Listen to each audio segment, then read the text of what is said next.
Hello दोस्तों, नमस्कार। मैं सैम प्रजापति स्वागत करता हूं आपके अपने यूट्यूब चैनल पैरामेडिकल कोचिंग वाला पीसीडब्ल्यू पर। और दोस्तों, अपन कंटिन्यू जो वीडियो लेके आ रहे हैं वो लेके आ रहे हैं आरयूएचएस एंट्रेंस पैरामेडिकल के। और उसमें अपन ने 2017 का पेपर सोल्व कर रहे थे और उसमें कुछ क्वेश्चन अपन ने कर लिए थे। वीडियो आपके पास में आ भी गया, आप पहुंच भी चुका होगा। अब अपन बात करते हैं क्वेश्चन नंबर 18 पे, यहीं से कंटिन्यू करेंगे अपन। देखिए, जो क्वेश्चन नंबर 18 है वो क्या बोल रहा है, बड़े ध्यान से क्वेश्चन पढ़ते जाइए। मैं सब वीडियो में मैं बोलता हूँ कि क्वेश्चन इज वेरी इंपॉर्टेंट। जो क्वेश्चन होता है वो बहुत इंपॉर्टेंट होता है। देन उसके बाद में आंसर देखते हैं अपन उसके। देखो, जो 18 क्वेश्चन है वो क्या बोलता है साहब, the ratio of two specific heat. इससे पहले वाला जो वीडियो था उससे भी मैंने बोला था कि जो स्पेसिफिक हीट होती है वो दो ही होती है, एक होती है कांस्टेंट प्रेशर पे और दूसरी होती है कांस्टेंट वॉल्यूम पे। जो स्पेसिफिक हीट होती है एक होती है कांस्टेंट प्रेशर पे होती है और दूसरी होती है कांस्टेंट वॉल्यूम पे। तो ये चीज है। अब इनका रेशियो अपने को देखना है फॉर मोनो एटॉमिक गैस। यदि अपन बात करें केटीजे के अंदर तो तीन तरीके की ये गैसें होती है। एक होता है मोनो एटॉमिक, दूसरा आता है डायएटॉमिक, तीसरा आता है ट्राइएटॉमिक। इसमें दो परमाणु होते हैं, जैसे H2 हो गया, O2 हो गया। इसके अंदर तीन एटम आते हैं, जैसे CO2 हो गया, CO2 हो गया, या फिर H2 हो गया। ये अब इसके अंदर जो ट्राइएटॉमिक होते हैं ये भी दो तरीके के होते हैं। ये एक होता है लीनियर और दूसरा होता है नॉन लीनियर। ठीक है, ये होते हैं। पूछा क्या है, mono at the room temperature, इन दोनों का रेशियो पूछा है। तो पहले अपने को CV निकालना पड़ेगा, उसके बाद में अपने को CV निकालना पड़ेगा और उन दोनों की वैल्यू अपन पुटअप कर देंगे। तो एक बार CV देख लेते हैं। यहाँ पर जो CV होता है वो होता है F/2R। ठीक है, यहाँ जो F आएगा वो आता है डिग्री ऑफ फ्रीडम। यहाँ पर F क्या बोलेंगे, डिग्री ऑफ फ्रीडम। तो यहां पर यदि मोनो एटॉमिक की बात करें तो डिग्री ऑफ एटॉमिक होता है वो होता है फ्रीडम होता है वो होता है 3। यदि मोनो एटॉमिक गैस की बात करें तो उसके लिए डिग्री ऑफ फ्रीडम जो होगी वो 3 होगी, डायएटॉमिक के लिए 5 होगी, और ट्राइएटॉमिक लीनियर की बात करें तो 6 होगी, और नॉन लीनियर की बात करें तो 7 होगी। तो सबके बारे में मैंने बता दिया है। यहाँ पर अपने पास में क्या है, मोनो एटॉमिक है, तो देखो CV जो आएगा वो क्या आएगा, 3/2R। अब अपने को पता है क्या है, CV अपने पास में आ गया। अब CP अपने को निकालना है। तो याद करो एक इंपॉर्टेंट यहाँ पर जो रिलेशन होता है, इंपॉर्टेंट मैं बात कर रहा हूँ 2022 के लिए क्वेश्चन लेते जाइए बेटा। मेयर रिलेशन क्या होता है, मेयर रिलेशन CP - CV बराबर R। CV अपन ने निकाल ही लिया तो CP यहाँ से निकाल लो, R + 3/2R क्या आ जाएगा, 5/2R। दोनों की वैल्यू पुटअप कर दो। यहाँ पर देखो, यहाँ पर मैं सोल्व कर रहा हूँ इसको। CP/CV बराबर कितना आ जाएगा, 5/2R 3/2R। R से R कट जाएगा, 2 से 2। तो CP/CV जो आएगा वो क्या आएगा, 5/3। तो ये कितना आ जाएगा, 1.66। तो जो राइट आंसर आएगा वो क्या आएगा, 1.66। देखिए ऑप्शन नंबर फर्स्ट। और आरयूएचएस ने भी मेंशन कर रखा है इसके अंदर, जो करेक्ट आंसर आएगा वो क्या आएगा, A। तो जो राइट आंसर आएगा वो क्या आएगा, A। चलते हैं अगले क्वेश्चन की तरफ। देखिए, बड़े आराम से क्वेश्चन देखते जाओ, अच्छे क्वेश्चन है, तो आपको आइडिया लग जाएगा कि किस लेवल के क्वेश्चन आरयूएचएस एंट्रेंस में पूछती है। देखो अगला क्वेश्चन देखिए आप, कार्नोट इंजन से रिलेटेड क्वेश्चन है। A heat engine works on Carnot cycle. एक हीट इंजन है जिसका कंपैरिजन किससे किया गया है, कार्नोट साइकिल से किया गया है। अब ध्यान से देखिए, जो कार्नोट साइकिल होता है उसकी एक विशेषता होती है। वो विशेषता क्या होती है, इसके अंदर दो प्रोसेस तो होते हैं एडिएप्टिक के। इसमें दो प्रोसेस होते हैं एडिएप्टिक के, रुद्धोष्म के होते हैं, और दो यदि बात करें तो दो होते हैं आइसोथर्मल। ये दो प्रोसेस होते हैं। तो ऐसे जो प्रोसेस होते हैं वो होता है कार्नोट साइकिल। ठीक है, देखो विथ हीट सिंक। अब इसमें ध्यान से देखो, जो कार्नोट साइकिल होता है वो क्या होता है, एक तो इसमें होता है सोर्स जिसका टेम्परेचर हाई होता है और उसको बोलते हैं अपन T1। दूसरा अपन लेते हैं सिंक जिसके अंदर वेस्टेज आता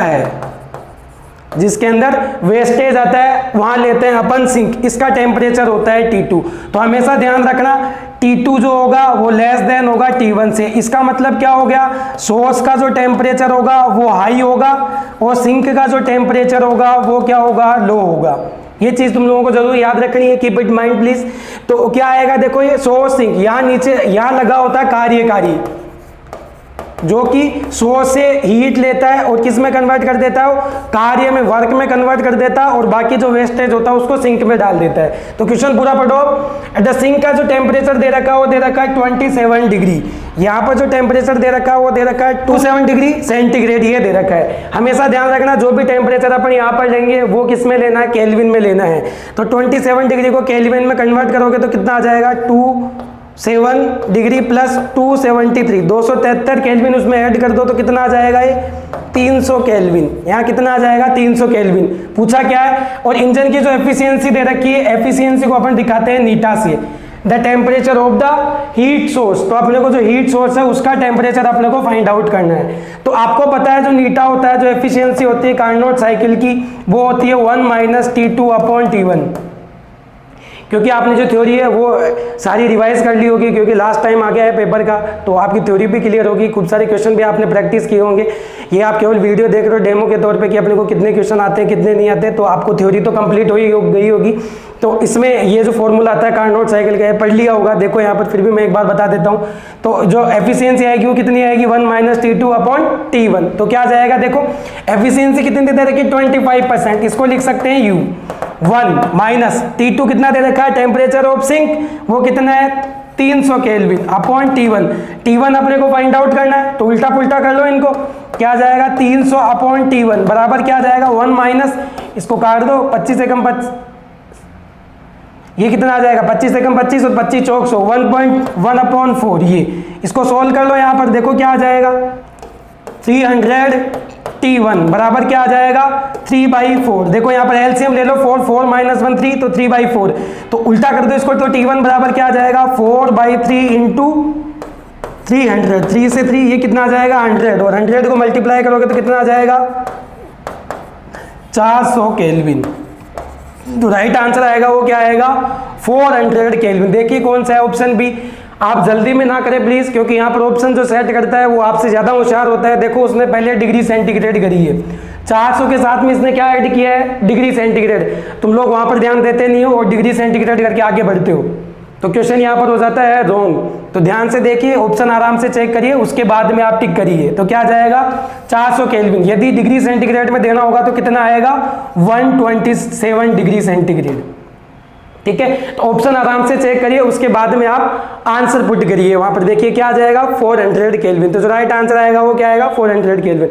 यहाँ पर जितनी भी बातें कार्नोट इंजन के बारे में मैंने बताई, ये सारी इंपॉर्टेंट लाइनें यहाँ पर बोली है मैंने, ताकि जब भी कार्नोट इंजन से रिलेटेड क्वेश्चन यदि पेपर में आप लोग देखो तो आपका कॉन्फिडेंस बढ़े कि हाँ सर ने पेपर सॉल्व करवाया था तब इसके बारे में ये चीजें बताई थी। ठीक है, चलते हैं अगले क्वेश्चन की तरफ। साथ के साथ में आप स्क्रीनशॉट प्लीज इनकी लेते रहिए, जिससे कि आपको पता लग जाए। बाद में जब आप पढ़ो इनको, देखो एग्जाम के टाइम पे फास्ट क्विक रिवीजन करके जाते हो तो उस टाइम आपको पता रहे। In kinetic theory of gases, KTG से रिलेटेड क्वेश्चन है, केटीजी से रिलेटेड क्वेश्चन है। इट इज एज्यूम दैट, इसमें बहुत सारी चीजें जो केटीजी होती है वो अपने को बहुत सारी पोस्टुलेट्स बताती है, बहुत सारी बातें बताती है। उनमें से 4 बातें यहाँ पे रखी गई है, उनमें से पूछा गया कि कौन सी बात यहाँ पर सही है। देखिए साहब, there is force in repulsion between the molecules. नहीं बेटा, रिपल्सन नहीं होता, क्या लगता है अट्रैक्शन फोर्स लगता है बेटा, अट्रैक्शन फोर्स। दूसरा, the collision are elastic. Yes बेटा, ये एकदम सही स्टेटमेंट है कि जहां पर जो टक्कर होती है गैस पार्टिकल्स के बीच में, गैस पार्टिकल के बीच में जो कोलिजन होती है वो कैसी होती है, इलास्टिक। इसका मतलब रेस्टिट्यूशन कोफिशिएंट कितना होता है उनके लिए 1। इसका मतलब क्या हो गया, केटीजी के अंदर एनर्जी और मोमेंटम दोनों ही क्या रहते हैं, कंजर्व रहते हैं। दोनों के दोनों क्या रहते हैं, संरक्षित रहते हैं। काइनेटिक एनर्जी और मोमेंटम दोनों के दोनों क्या रहते हैं, कंजर्व रहते हैं। तो राइट आंसर आएगा वो क्या आएगा, बी। देखो आरयूएचएस ने भी बी ऑप्शन मेंशन कर रखा है, तो जो राइट आंसर आएगा वो क्या आएगा, बी। देखो इसमें दोनों स्टेटमेंट और चेक कर लेते हैं। All molecules move in same direction, नहीं, जो केटीजी होती है गैस के अंदर रैंडमली मूवमेंट करते हैं पार्टिकल। देखो ये अपन ने एक कंटेनर बना लिया, इसमें गैस पार्टिकल भरे हैं बहुत सारे, तो कोई इधर करेगा, कोई दूसरा पार्टिकल इधर करेगा, फिर इधर करेगा, फिर इधर करेगा, फिर तो सेम डायरेक्शन में नहीं करते हैं, तो आंसर ये हो ही नहीं सकता बेटा। अगला देखिए, molecules do not strike against the walls of container. नहीं, ये क्या बोल रहा है कि जो गैस पार्टिकल है वो कंटेनर से नहीं टकराएंगे, ये गैस कंटेनर से नहीं टकराएंगे, जबकि ऐसा नहीं है, सारे के सारे पार्टिकल ये गैस कंटेनर से टकराएंगे। तो इनकी आपस में होने वाली टक्कर और कंटेनर से होने वाली टक्कर जो होती है वो सेम होती है। तो ये भी स्टेटमेंट क्या है, गलत हो जाएगा। तो अपने पास में जो राइट आंसर आएगा वो क्या आएगा, कोलिजन ऑफ इलास्टिक। ठीक है, बड़ा प्यारा क्वेश्चन था, अच्छा क्वेश्चन था। चलते हैं अगले क्वेश्चन की तरफ। आप स्क्रीनशॉट लेते चलिए, जो भी कंसेप्ट मैं बता रहा हूँ हर ऑप्शन अपन सोल्व करके देख रहे हैं ताकि आपको बेनिफिट मिले इसका। देखिए सब, आ जाइए। एट ए सर्टेन टेम्परेचर, जो टेम्परेचर है वो कांस्टेंट कर दिया। The ratio of the kinetic energy of the S2 molecule के लिए दे रखा है एक तो, और दूसरा दे रखा O2 मॉलिक्यूल। देखो यहाँ पर मैं कंसेप्ट बता देता हूँ। यदि गैसेज की अपन बात करें, गैसेज की अपन बात करें तो यहाँ पर जो काइनेटिक एनर्जी आती है वो आती है 3/2 kT। यहाँ पर क्या आती है, 3/2 kT। और यहाँ पर K क्या होता है, बोल्ट्जमान कांस्टेंट। K होता है यहाँ पर बोल्ट्जमान कांस्टेंट। अब बोल्ट्जमान कांस्टेंट है तो इसकी जो वैल्यू होती है वो होती है 1.38 इंटू 10 की पावर -23 ये होती है। और ये क्या होता है बोल्ट्जमान कांस्टेंट, यहाँ पर N/Na होता है। Na होता है यहाँ पर एवोगैड्रो नंबर। एवोगैड्रो नंबर होता है, अवोगाद्रो संख्या होती है। ठीक है, जिसकी वैल्यू होती है 6.023 इंटू 10 की पावर 23। ठीक है, देखते हैं अब क्या बोल रहा है क्वेश्चन अपने को। यहाँ पर O2 मॉलिक्यूल है और S2 मॉलिक्यूल है। तो अब चाहे मॉलिक्यूल कोई सा भी हो, चाहे S2 हो, N2 हो या कोई सा भी हो, ठीक है कि नहीं, उनकी गैस की जो काइनेटिक एनर्जी होती है वो एक तो बोल्ट्जमान कांस्टेंट पे डिपेंड करती है, दूसरी टेम्परेचर पे डिपेंड करती है। ये मॉलिक्यूलर वेट पे कभी भी डिपेंड नहीं करती है। तो सबके लिए जो काइनेटिक गैसेज आएगी वो कितनी आएगी, सेम ही आएगी। तो यहाँ पर चाहे S2 की बात करें चाहे O2 की बात करें, दोनों के लिए क्या आएगी, 1:1। देखिए ऑप्शन RUHS ने भी जो ऑप्शन मेंशन कर रखा है वो यही ऑप्शन मेंशन कर रखा है। ठीक है, तो बड़ा अच्छा क्वेश्चन है, ये ध्यान रखना कि काइनेटिक एनर्जी यदि गैसेज की अपन बात करें तो क्या आएगा साहब, ये आएगी। ठीक है, चलते हैं अगले बार। देखिए ये फिर बड़ा प्यारा क्वेश्चन है, SHM से रिलेटेड क्वेश्चन है। The kinetic energy of A particle in SHM। SHM के अंदर क्या पूछ रहा है ये, the kinetic energy of the particle in SHM। SHM के अंदर जो काइनेटिक एनर्जी पूछ रहा है पार्टिकल की वो क्या होती है। SHM में बता देता हूँ क्या होता है। यदि कोई भी पार्टिकल जिसको एक एडहेसिव से अपन जोड़ देते हैं, ये जिसकी लंबाई L हो, ठीक है कि नहीं, तो ये यदि एक मीन पोजीशन के सापेक्ष यदि गति करता है, इसको बोलते हैं अपन मीन पोजीशन। मीन पोजीशन यदि इसके सापेक्ष ये गति करता है, यदि इसके सापेक्ष ये गति करता है तो इसको बोलते हैं अपन SHM। एक बार यहाँ जाए एक बार ये जाए, इसको बोलते हैं मीन पोजीशन, इसको बोलते हैं एक्सट्रीम पोजीशन। एक्सट्रीम पोजीशन या हाईएस्ट पोजीशन। तो देखिए अपने पास में जो डिस्प्लेसमेंट आता है वो आता है x बराबर a sin ओमेगा t। तो जो a sin ओमेगा t, यहाँ पर t बराबर 0 की यदि अपन बात करें तो x बराबर आता है 0। इसका मतलब मीन पोजीशन पे जो डिस्प्लेसमेंट आएगा वो क्या आएगा, 0।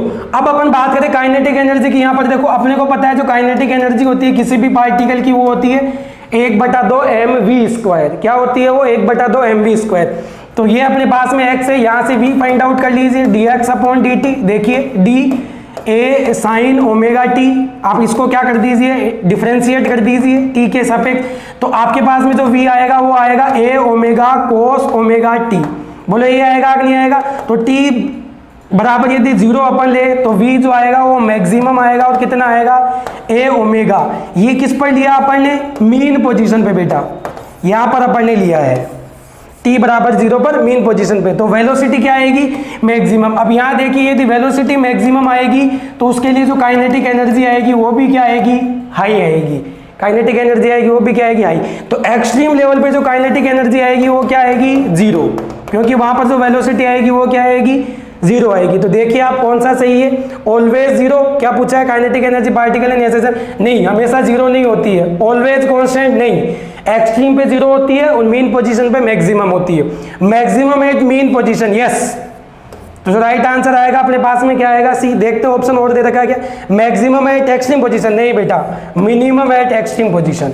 तो जो राइट आंसर आएगा वो क्या आएगा, सी इज राइट आंसर बेटा। तो जो आंसर दिया गया RUHS ने मेंशन किया, एकदम सही मेंशन किया है। जो राइट आंसर आएगा वो क्या आएगा, सी। अपन यहाँ पर देख रहे हैं कि जो भी क्वेश्चन आ रहा है वो एक अच्छे लेवल का क्वेश्चन है, और पेपर जो है 2017 का वो अच्छे लेवल पे पेपर बनाया गया है, स्टैंडर्ड भी सही रखा गया है इसका। तो अब ये जो पेपर है इनसे कम से कम आप कंसेप्ट लेके जाइए। हम पेपर इसी वजह से सॉल्व करा रहे हैं ताकि आपको मैक्सिमम से मैक्सिमम जो कंसेप्ट है वो आप यहाँ से लेकर जाओ, आप तक चाहे किसी के द्वारा भी ये वीडियो पहुँचाओ। आप RUHS एंट्रेंस के एग्जाम देने जा रहे हो तो ये वीडियो ज़रूर देख के जाना, आपको काफ़ी हेल्प मिलेगी इन वीडियोज़ पे, क्योंकि यहाँ तो आपको एज इट इज क्वेश्चन भी मिल सकता है, क्योंकि कई बार ऐसा होता है यूनिवर्सिटी जो होती है RUHS वो प्रीवियस ईयर के क्वेश्चन पूछ लेती है, एज इट इज पुटअप कर देती है, या फिर थोड़े से डेटा चेंज करके वो क्वेश्चन पूछ लेती है, तो काफ़ी हेल्प मिलेगी। आप तो वीडियो प्लीज़ पूरा देख के जाइए। आगे देखिए अगला जो क्वेश्चन है वो भी गैस से रिलेटेड क्वेश्चन है। देखिए द मीन फ्री पाथ, देखिए यहां क्या पूछा है, the mean free path of collision of gases molecule varies with number of density of the molecules. देखो यदि किसी भी गैस के लिए यदि अपन डेंसिटी की बात करें, किसकी बात करें अपन, डेंसिटी की बात करें, तो इसका जो डायरेक्ट रिलेशन होता है वो क्या आता है, 1/λ√2 पाई d स्क्वायर n, ठीक है कि नहीं, NP, P यहां पर गैस प्रेशर है, n नंबर ऑफ एटम्स है, नंबर ऑफ एटम्स या मॉलिक्यूल्स ये है, d डेंसिटी है, d डेंसिटी है। तो पूछा क्या है, द मीन फ्री पाथ, ये होती है mean free path, mean free path होती है ये, of collision of gas molecule varies with the number of density. देखो number density of the molecule, तो देखो ये नंबर क्या है यहाँ पर, ये तो ये डायरेक्टली रिलेशन जो हो गया वो क्या आ गया, 1/n, तो ऊपर जाएगा तो कैसे आ जाएगा, 1 इज डायरेक्टली प्रोपोर्शनल n-1। देखिए कौन सा ऑप्शन है, यहाँ पर स्मॉल n दे रखा है बेटा, तो ये ध्यान रखना, यहाँ पर चाहे आप कैपिटल N लो या स्मॉल n लो, दोनों की एक ही बात है। तो यहाँ पर जो आंसर आएगा वो क्या आएगा, n-1, D is right answer बेटा। आपके जो आंसर दे रखा है वो भी क्या दे रखा है, डी इज राइट आंसर बेटा। चलते हैं अगले क्वेश्चन की तरफ। बड़ा अच्छा क्वेश्चन था कि जो मीन फ्री पाथ है वो जो मॉलिक्यूल्स की डेंसिटी है, ठीक है कि नहीं, उसमें जो नंबर आ रहे हैं उसके कैसे रिलेट करेगा, तो वो क्या करेगा, n-1। डेंसिटी की बात करें तो डेंसिटी से कैसे रिलेट करेगा बेटा, यदि डेंसिटी की बात करें तो डेंसिटी से कैसे रिलेट करेगा, λ is directly proportional 1/d square, तो λ इज डायरेक्टली प्रोपोर्शनल d-2। तो यहाँ पर यदि n नहीं दे के d दे तो यहाँ पर क्या आ जाएगा, d-2, जो राइट आंसर आ जाएगा वो क्या आ जाएगा, C, यदि वो डेंसिटी की बात करें तो। ठीक है, चलते हैं अगले क्वेश्चन की तरफ। बड़ा अच्छा क्वेश्चन था, आप स्क्रीनशॉट इसका ले सकते हो क्योंकि कई कंसेप्ट क्लियर करवा के जाएगा ये क्वेश्चन। आ जाइए 24 वाला क्वेश्चन देखिए, पढ़ते हैं क्या बोलता है क्वेश्चन। इफ, थोड़ा ब्राइट कलर ले लेता हूं ताकि तुम लोगों को अच्छा लगे। देखो, if the length of simple pendulum, simple pendulum की अभी अपन ने बात करी, ये सिंपल पेंडुलम है जिसकी लेंथ L है, इस डबल, इसकी लेंथ को क्या कर दिया जाए, 2L कर दिया जाए। ठीक है, what will be it's new time period, its original time period T। यदि इसका टाइम पीरियड क्या है, जब इसकी लंबाई L है तो इसका टाइम पीरियड है T। जब इसकी लंबाई 2L कर दी जाए तो T डैश क्या आएगा, ये इन्होंने पूछा है। तो अपने को पता है कि जो पेंडुलम का टाइम पीरियड होता है वो क्या आता है, 2π√L/G, ये होता है। तो G से अपने को मतलब नहीं है, 2π से अपने को मतलब नहीं है, क्योंकि उसने क्या पूछा है, रेशियो पूछा है इनका। तो रेशियो पूछा है तो डायरेक्टली प्रोपोर्शनल जो रिलेशन आ जाएगा अपने पास में क्या आ जाएगा, ये। ठीक है, चलते हैं। देखो, तो अब मैं क्या करता हूं, इसको T'/T बराबर क्या कर लेता हूं, देखो जो लंबाई है वो कितनी कर दी है, डबल, और यहाँ पर जो लेंथ है वो कितनी है, L से L कट जाएगा बेटा। तो T डैश जो आ जाएगा वो क्या आ जाएगा, √2T। देखिए राइट आंसर क्या आएगा, इसमें आंसर इसमें तो इस फॉर्म में दे रखा है तो √2 को ओपन कर लो आप, तो √2 की जो वैल्यू होती है वो क्या होती है, 1.414T। जो राइट आंसर आएगा वो क्या आएगा बेटा, बी इज राइट आंसर बेटा। देखो RUHS ने भी बी मेंशन कर रखा है। आपके पास में जितने भी क्वेश्चन आ रहे हैं सबके ऑप्शन आपके पास में है, यहाँ पर आंसर दिए हुए हैं, तो आप इनको क्रॉस वेरीफाई भी कर सकते हो। यदि किसी क्वेश्चन में करेक्शन होगा आंसर में तो वो अपन यहाँ पर करवा देंगे, बाकी अपन अपने तरीके से क्वेश्चन सोल्व कर रहे हैं। जो भी कंसेप्ट इनमें लग रहा है वो कंसेप्ट अपन लगा रहे हैं और उसके बाद में अपन क्वेश्चन सोल्व कर रहे हैं। तो जो आंसर आ रहे हैं वो ऑटोमेटिक आ रहे हैं, बाय डिफॉल्ट आ रहे हैं, और अपन उसको क्रॉस चेक कर रहे हैं RUHS की जो आंसर की दे रखी है उससे। तो यहाँ पर अपने पास में आंसर आ रहा है बी, और यहाँ पर भी आंसर क्या आ रहा है, बी। ठीक है, चलते हैं अगले क्वेश्चन की तरफ। बड़ा अच्छा क्वेश्चन था ये, आ जाइए बेटा। देखो क्या पूछ रहा है, 2 sound wave are represent, 2 sound wave है जिसको रिप्रेजेंट किया गया है ये, और दूसरा किया गया है इससे। देखो यदि मैं इसको पहली वाली को y1 मानूं तो क्या आएगा, साइन ओमेगा टी माइनस के एक्स, पहला तो ये रहा। दूसरा क्या रहा है, y2 बराबर ए कोस ओमेगा टी माइनस के एक्स। देखते हैं बेटा ये the phase difference between the two waves, दो वेव्स के बीच में इन्होंने फेज डिफरेंस पूछा है। फेज डिफरेंस क्या होता है बेटा, यदि दोनों वेव की फेज के बीच में जो डिफरेंस होता है उसको बोलते हैं अपन फेज डिफरेंस, और वो क्या होता है φ2 माइनस φ1। ठीक है, अब देखो, अब इन दोनों की जो फेज है वो क्या है, अलग अलग फेज है। इसकी साइन है, इसकी क्या है, कोस है। तो अपन जो दूसरा है इसको भी अपन किस में कन्वर्ट कर लेते हैं, साइन में कन्वर्ट कर लेते हैं। तो अपने पास में क्या आ जाएगा, फेज डिफरेंस आ जाएगा। देखो यदि आपको पता है, यदि कोस 90 माइनस थीटा प्लस माइनस दोनों यदि अपन करें, तो जब भी कोस 90 के साथ में होता है तो ये किस में कन्वर्ट हो जाता है, साइन, और इसको क्या लिख सकते हैं अपन, साइन थीटा। ठीक है, तो यहां पर मैं क्या कर सकता हूं, π/2 ऐड कर सकता हूं। देखो तो y2 मेरे पास जो इक्वेशन बनेगी वो क्या बनेगी, a साइन, देखो π/2 प्लस कर दो या माइनस कर दो, प्लस थीटा की जगह मैं ये मान लेता हूं तो क्या आ जाएगा, ओमेगा टी माइनस के एक्स। तो देखो π/2 के साथ में चेंज होगा और क्या आ जाएगा, कोस ओमेगा टी माइनस के एक्स। तो वापस ऐसी कैसी इक्वेशन बन जाएगी। तो इन दोनों के बीच में जो फेज डिफरेंस आया वो कितना आया है, देखो दोनों का जो फेज डिफरेंस आया वो कितना आया है, π/2। तो जहां पर फेज डिफरेंस आएगा वो भी क्या आ जाएगा बेटा, φ2 माइनस φ1 यदि करोगे तो यहाँ पर जो राइट आंसर आएगा वो क्या आएगा, π/2। तो राइट आंसर आएगा π/2, 90 डिग्री आ जाएगा बेटा।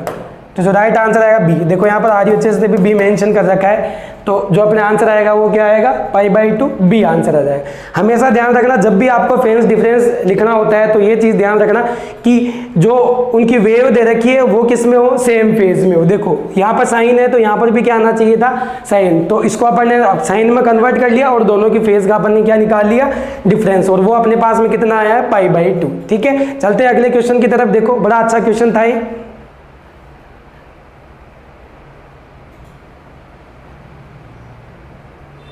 देखिए बेटा क्वेश्चन क्या बोल रहा है, when a test charge is brought in from infinite along the perpendicular bisector of the dipole. देखिए बेटा बड़े ध्यान से समझना है क्वेश्चन को, बड़ा अच्छा क्वेश्चन ये है। देखो डाइपोल क्या होता है, डाइपोल जो होता है वो होता है यदि पॉजिटिव और नेगेटिव चार्ज, दो अपोजिट चार्ज जिनका मैग्नीट्यूड क्या हो, दोनों का ही मैग्नीट्यूड क्या हो, समान हो। मैग्नीट्यूड मतलब परिमाण, जिन दोनों का क्या हो, इक्वल मैग्नीट्यूड हो, और इनकी जो नेचर हो वो कैसी हो, अपोजिट हो। एक पॉजिटिव हो तो दूसरा नेगेटिव। ये कम दूरी पर स्थित होते हैं, 2l दूरी पर यदि ये प्रेजेंट होते हैं तो इसको बोलते हैं अपन डाइपोल। ठीक है, अब ये क्या बोल रहा है, इसको बोलते हैं अपन बाइसेक्टर बेटा। इन दोनों के बीच की जो डिस्टेंस है निकल रही है इसको बोलते हैं अपन बाइसेक्टर। ठीक है, तो क्या बोल रहा है, व्हेन टेस्ट चार्ज होता है Q0, जिसका जो चार्ज होता है वो बहुत कम होता है, लो चार्ज का जो चार्ज होता है उसको बोलते हैं अपन test charge. Brought from infinite along the perpendicular to the bisector, इसको इनफाइनाइट से लाया जा रहा है ऐसे। ठीक है, तो जो डाइपोल के द्वारा किया गया कार्य होगा वो कितना होगा, अपने को पता है। देखो जो पोटेंशियल होता है, इलेक्ट्रिक पोटेंशियल, वो कितना होता है, वो होता है W/Q। ठीक है, यहाँ पर क्या आ जाएगा, W बराबर Q/V, मतलब जो किया गया कार्य होगा वो उस आवेश के गुणनफल के, यहाँ पर टेस्ट चार्ज है तो Q0 ले लो, और पोटेंशियल। ठीक है, और आपको पता है डाइपोल के कारण जो पोटेंशियल होता है बाइसेक्टर पर, इसको बोलते हैं अपन इक्वेटोरियल। इक्वेटोरियल तो ये हो जाएगा एक्सियल, और आपको पता है एक्सियल पे जो V होता है वो होता है 0, तो यहाँ पर V क्या है, 0। तो किया गया जो कार्य आएगा वो भी क्या आएगा बेटा, 0। तो जो राइट आंसर आएगा वो कौन सा आएगा, 0। बी इज राइट आंसर बेटा, बी। देखो RHS ने जो मेंशन कर रखा है वो भी क्या आंसर मेंशन कर रखा है, बी आंसर मेंशन कर रखा है। ठीक है, तो जो राइट आंसर आएगा वो क्या जाएगा, बी। तो इसमें बहुत छोटी छोटी चीजें आपको ध्यान रखनी है। यदि ये इक्वेटोरियल पे होती तो ये किया गया कार्य 0 नहीं होता। ठीक है, इक्वेटोरियल पे अपने को पता है यहाँ पर जो किया गया विभव होता है वो क्या आता है, 0 आता है एक्सियल पे। इंपॉर्टेंट मार्क कर लेना बेटा, 2022 के लिए मेंशन कर रहा हूँ ये, क्योंकि पूछा जाता है कि एक्सियल डाइपोल के कारण यदि एक्सियल पे पोटेंशियल जो होता है वो कितना आता है, 0 आता है बेटा। ठीक है, तो बड़ा अच्छा क्वेश्चन था, 2-3 कंसेप्ट अपने को देखे गया है। चलते हैं अगले क्वेश्चन की तरफ। और आपके भी हो सकता है जो कंसेप्ट है वो सारे क्लियर हो रहे होंगे क्योंकि आपका पढ़ा हुआ सब कुछ है, लेकिन आप उनको रीअरेंज नहीं कर पा रहे थे। तो ये पैरामेडिकल कोचिंग वाला ये क्लास लेके आ रहा है जो प्रीवियस ईयर के क्वेश्चन है, ताकि आप इनको सही तरीके से अरेंज कर पाओ कि अपन ने जो कंसेप्ट सीखे हैं वो सही तरीके से अपन अप्लाई कर पा रहे हैं कि नहीं कर पा रहे। तो उम्मीद करते हैं कि ये चैनल आपको पसंद आ रहा होगा और आप भी इसमें ज़्यादा से ज़्यादा टाइम व्यतीत कर रहे होंगे अपने, ताकि जो कंसेप्ट है आपके जो फंडे हैं वो आप और अच्छे से क्लियर कर सको। देखो इलेक्ट्रिक फील्ड है, electric field intensity, electric field intensity E, ठीक है, एट ए पॉइंट वेरियस ये, यदि किसी पॉइंट चार्ज के कारण यदि इलेक्ट्रिक फील्ड इंटेंसिटी की यदि अपन बात करें तो वो आती है KQ/R²। ठीक है, तो पूछा क्या है देखो इन्होंने, तो दिया हुआ अपने जो चीज लिखी है वो इन्होंने पूछी है कि ये जो इंटेंसिटी इसके डायरेक्टली प्रोपोर्शनल कब आएगी, E is directly proportional 1/R। ये कब आएगी, पॉइंट चार्ज के कारण आएगी बेटा। पॉइंट चार्ज के कारण क्या आता है KQ/R², तो E जो डायरेक्टली प्रोपोर्शनल आएगा वो आएगा 1/R। इलेक्ट्रिक डायपोल की यदि अपन बात करें तो क्या आता है 1/R³ बेटा, ध्यान रखना।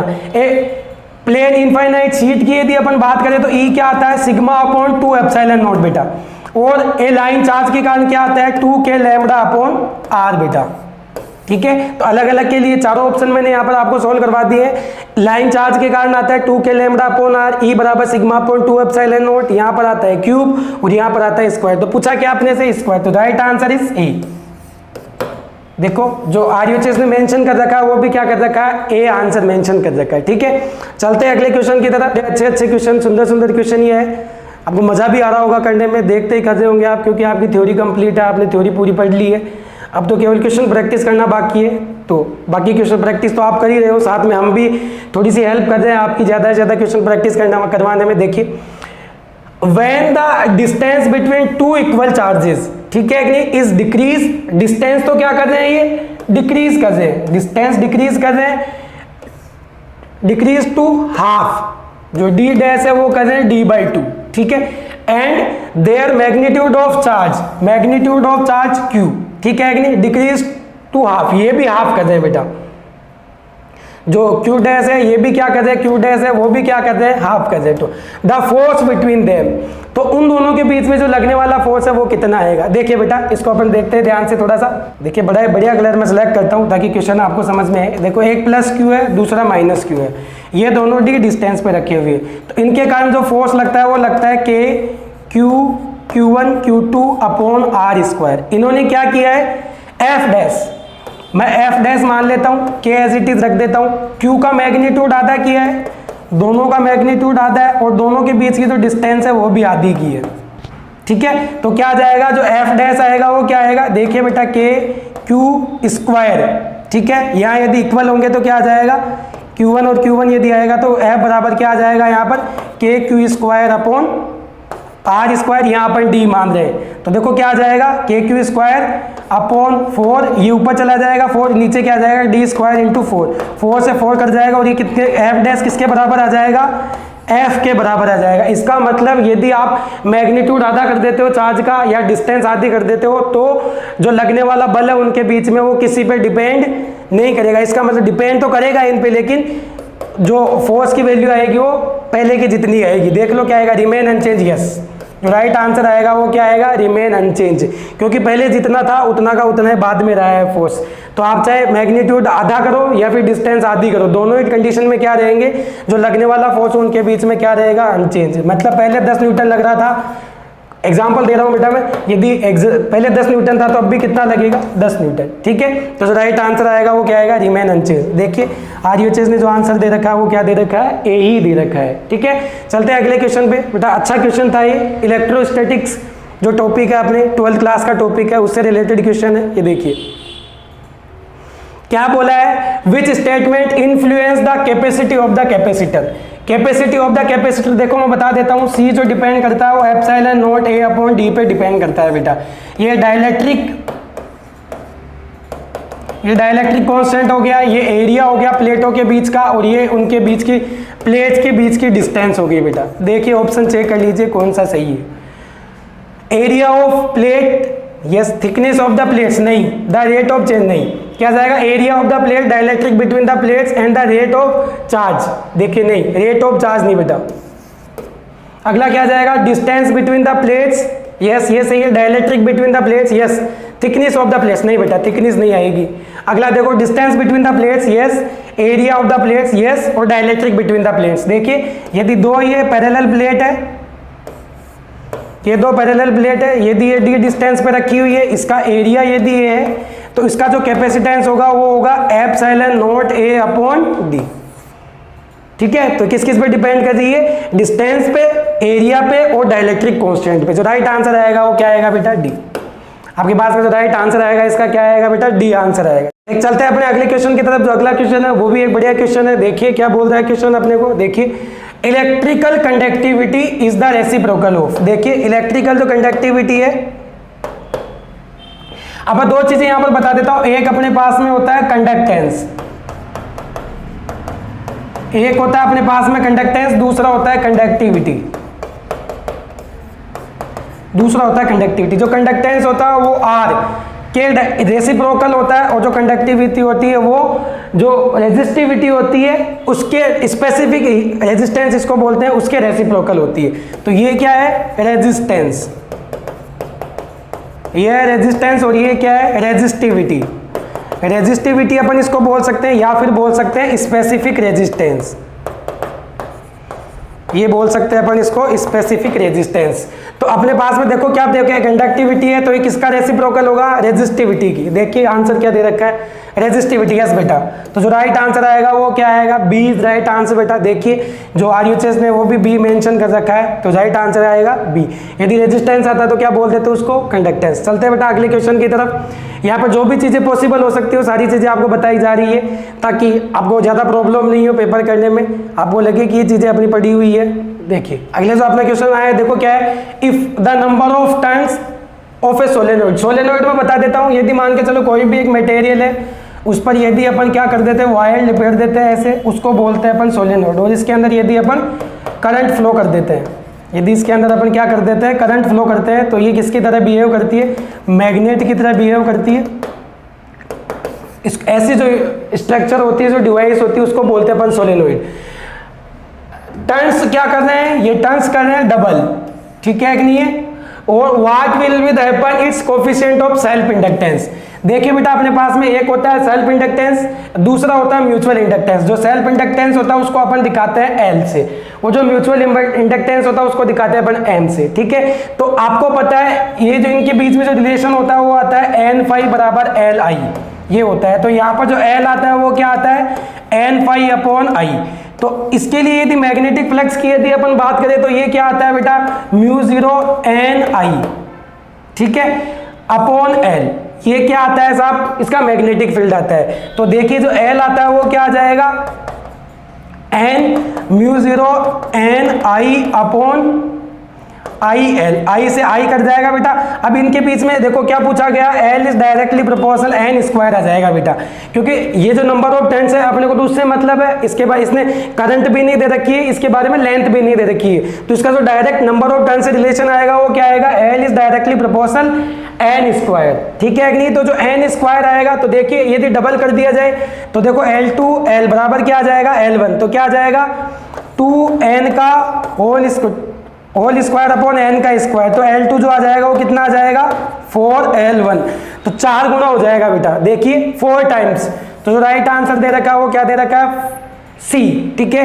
यहाँ पर आरयूएचएस ने भी मेंशन कर रखा है, सी आंसर मेंशन कर रखा है कि जो सेल्फ इंडक्टेंस है वो कितना गुना हो जाएगा? 4 गुना हो जाएगा। देखिए बेटा ये रिलेशन है एन फाई बराबर एल आई। यदि सोलेनोइड की अपन बात करें तो एल बराबर अपने को पता है, एल यहाँ पर है self inductance, N phi upon I. तो फाई अपने को पता है जो होता है मैग्नेटिक फ्लक्स होता है, ये होता है म्यू जीरो एन आई, ठीक है। तो ये क्या आ जाएगा साहब? बी ए होता है। ऐसे यदि अपन बात करें बी ए, तो यहाँ पर अपन ने मैग्नेटिक फील्ड यहाँ पर क्या रखा है? इसका ये रख दिया अपन ने, ठीक है। सारा कैलकुलेट करने के बाद में अपने पास में जो आंसर आएगा वो क्या आएगा? 4। तो राइट आंसर आएगा 4 टाइम्स। चलते हैं बेटा अगले क्वेश्चन की तरफ। बहुत अच्छा क्वेश्चन था ये, और ऑल अराउंड जो पेपर घूम रहा है वो 12th के जो 5 टॉपिक है उनके आगे पीछे घूम रहा है। देखिए साहब अगला क्वेश्चन क्या बोलता है अपने को? एक गैल्वेनोमीटर ऑफ 100 ओम, एक गैल्वेनोमीटर है जिसका रेजिस्टेंस कितना है? 100 ओम है, ठीक है। साथ के साथ में लिखते जाओ ताकि बाद में दिक्कत नहीं। Resistance give full scale deflection with current कितनी दी गई है? 0.01 एम्पियर, ये इसकी करंट दी गई है बेटा। आगे पूछा how much resistance should be connected to convert it into the volt meter range. Range कितनी होनी चाहिए वोल्ट मीटर की? 10 वोल्ट। वोल्ट जो कितनी होनी चाहिए वो कितनी होनी चाहिए? 10 मीटर। तो क्या पूछा है साहब, जो रेजिस्टेंस जोड़ो नया वो कितना जोड़ो, ठीक है। तो देखो बेटा यहाँ पर क्या ये दे रखा है जी, जो गैल्वेनोमीटर का रेजिस्टेंस दे रखा है वो दे रखा है 100 ओम, ठीक है। इसमें फ्लो होने वाली जो करंट दे रखी है IG वो दे रखी है 0.01। ये एम्पियर यदि करंट फ्लो होती है तो जो गैल्वेनोमीटर होता है वो कंप्लीट डिफ्लेक्ट हो जाता है। बाद में क्या है कि रेजिस्टेंस कितना जोड़े, ये रेजिस्टेंस कितने जोड़े ताकि वो किस में कन्वर्ट हो जाए, जो वोल्टेज है उसका कितना 10 उस पर ये कनेक्ट हो जाए, ठीक है, इसमें कन्वर्ट हो जाए ये। आपको पता है गैल्वेनोमीटर को जब वोल्ट मीटर में अपन जोड़ते हैं तो क्या लगाते हैं, रेजिस्टेंस जो लगाते हैं वो हमेशा किस में लगाते हैं, पैरेलल में बेटा,